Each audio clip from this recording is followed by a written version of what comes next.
आज के लेक्चर में हम रीनल मैसेज को डिस्कस करेंगे और इसके बाद जो है मैंने एक टॉपिक रेडी किया है रीनल कैलकुलस पर, जो किडनी स्टोन्स हैं उनको डिटेल में डिस्कस करूँगी ताकि एक तो जो बेसिक अल्ट्रासाउंड सीख रहे हैं डॉक्टर्स हैं और सोनोग्राफर्स हैं और प्लस जो पब्लिक है उनके लिए भी इजी हो समझना, क्योंकि रीनल स्टोन्स बहुत कॉमन होते हैं, उनके कॉजेज़ और उनको किस तरह से ट्रीट किया जाता है, किस तरह के स्टोन्स होते हैं, सब कुछ जो है इसकी अवेयरनेस होनी चाहिए। रीनल मैसेज से स्टार्ट करते हैं। अल्ट्रासाउंड जो है वो बिनाइन रीनल ट्यूमर्स और मेलिग्नेंट रीनल ट्यूमर्स जो है इनमें डिफरेंशिएट नहीं कर सकता सिवाय रीनल सिस्ट के। रीनल सिस्ट की जो 3 कैरेक्टरिस्टिक्स होती हैं उसकी बेसिस पर हम रीनल सिस्ट को डिफरेंशिएट कर सकते हैं, लेकिन इसके अलावा जो रीनल ट्यूमर्स हैं बिनाइन और मेलिग्नेंट उनको अल्ट्रासाउंड डिफरेंशिएट नहीं कर सकता। इसके अलावा जो मेलिग्नेंट ट्यूमर्स हैं और रीनल एब्सेसिस हैं इनके बीच में भी अल्ट्रासाउंड जो है वो कोई हम प्रॉपर डायग्नोसिस नहीं दे सकते अल्ट्रासाउंड की बेसिस पर।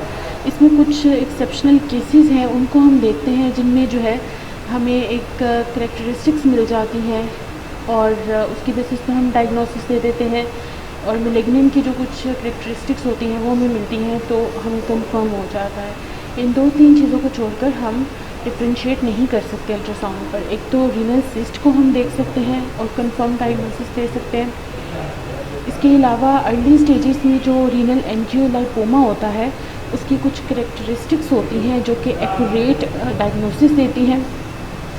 ये ट्यूमर्स जो है किसी भी एज में हो सकते हैं और यूजुअली बाइलेटरल होते हैं।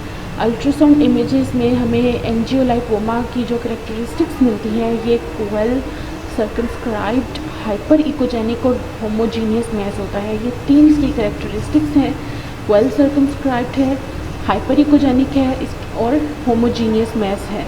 इसके अलावा बैक वॉल अटेन्यूएशन इसकी आती है जैसे जैसे ट्यूमर की ग्रोथ होती है। इसकी बेसिस पर हम कंफर्म डायग्नोसिस दे सकते हैं।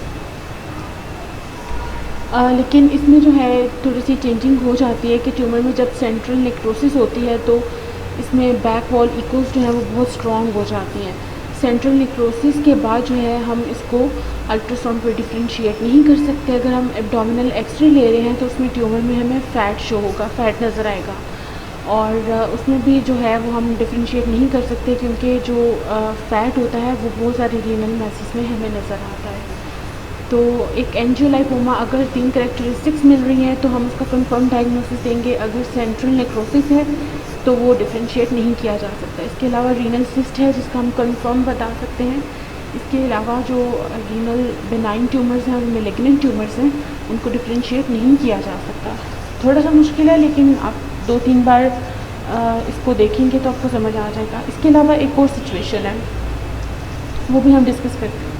ये सुपाइन लॉन्गिट्यूडनल स्कैन है जिसमें एंजियोलाइपोमा जो है वो राइट किडनी में नज़र आ रहा है, हाइपर इकोजेनिक है, वेल सर्कमस्क्राइब्ड है और होमोजीनियस है। अगर इसमें सेंट्रल नेक्रोसिस हो जाएगी तो हम इसको डिफरेंशिएट नहीं कर सकते, हम नहीं कह सकते कि ये एंजियोलाइपोमा है या नहीं। जब रीनल ट्यूमर्स जो हैं वो स्प्रेड करते हैं इंफीरियर वेना केवा में स्प्रेड कर सकते हैं, पेरीरीनल टिश्यूज़ में कर सकते हैं, तो फिर हम कंफर्म कह सकते हैं कि ये मेलिग्नेंट ट्यूमर है, क्योंकि ये मेलिग्नेंट ट्यूमर की ही कैरेक्टरिस्टिक्स है कि जो है ये डिफरेंट टिश्यूज़ में बाकी स्ट्रक्चर्स ऑर्गन्स में जो है वो स्प्रेड कर जाता है। इसके मेट्स हमें मिलते हैं। तो अगर ये इंफीरियर वेना केवा में हमें स्प्रेड करता हुआ नज़र आएगा तो ये कंफर्म होगा कि ये मेलिग्नेंट ट्यूमर है। यहाँ पर जो अल्ट्रासाउंड इमेजेस हैं उसमें सबसे ऊपर तो हमें लीवर नज़र आ रहा है, ठीक है, यहाँ पर मेंशन भी किया गया है, और नीचे किडनी है और सेंटर में जो है वो इंफीरियर वेना केवा है, आईवीसी है और ट्यूमर हमें उसमें स्प्रेड करता हुआ नज़र आ रहा है। यहाँ पर हम कह सकते हैं कि ये डेफिनेटली मेलिग्नेंट ट्यूमर है। कुछ सॉलिड रीनल मैसेज होते हैं जो कि वेल सर्कमस्क्राइब्ड होते हैं और इरेगुलर भी हो सकते हैं। शेप जो है इसकी वेरी करती है, इकोजेनिसिटी इंक्रीज्ड भी हो सकती है, डिक्रीज्ड भी हो सकती है। अर्ली स्टेजेस पर जो मेलिग्नेंट ट्यूमर्स होते हैं वो मोस्टली होमोजीनियस होते हैं। अगर सेंट्रल नेक्रोसिस हो जाती है तो वो नॉन होमोजीनियस हो जाएंगे, वैसे वो मोस्टली होमोजीनियस हमें नज़र आएंगे। लेकिन इसकी बेसिस पे हम ये डिफरेंशिएट नहीं कर सकते कि ये मेलिग्नेंट ट्यूमर है या ये बिनाइन ट्यूमर है। ऑब्लिक लॉन्गिट्यूडनल स्कैन है, वेल सर्कमस्क्राइब्ड ट्यूमर हमें राइट किडनी में नज़र आ रहा है। इस इमेज में ऑब्लिक लॉन्गिट्यूडनल स्कैन है, इरेगुलर इनडिफाइंड ट्यूमर है राइट किडनी में। यहाँ पर इसकी बिल्कुल शेप जो है उसको आउटलाइन भी किया गया है और ये बिल्कुल इरेगुलर सी शेप का एक ट्यूमर हमें नज़र आ रहा है। विल्म्स ट्यूमर चिल्ड्रन में जो मेलिग्नेंट ट्यूमर्स होते हैं जैसे कि नेफ्रोब्लास्टोमा, जिसको हम विल्म्स ट्यूमर भी कहते हैं, कॉमन है। ये वेल इनकैप्सुलेटेड होता है लेकिन होमोजीनियस नहीं होता, कहीं पर इसकी कैल्सिफिकेशंस भी होती हैं और ये बाइलेटरल होते हैं। और अगर इसमें हेमरेजिक नेक्रोसिस हो जाती है तो उसकी एकोजेनेसिटी जो है वो चेंज हो जाती है।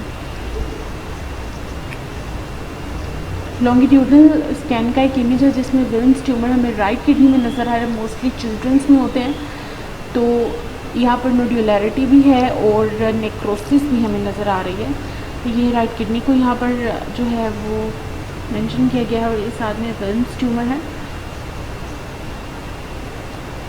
ये थोड़ा सा रीनल जो मैसेज थे उनको मैंने एक्सप्लेन कर दिया है। इंशाल्लाह नेक्स्ट लेक्चर में जो है रीनल स्टोन्स को डिटेल में मैं जो है वो डिस्कस करूँगी और फिर आगे जो है नेक्स्ट मज़ीद टॉपिक्स को हम देखेंगे। अल्लाह हाफिज़।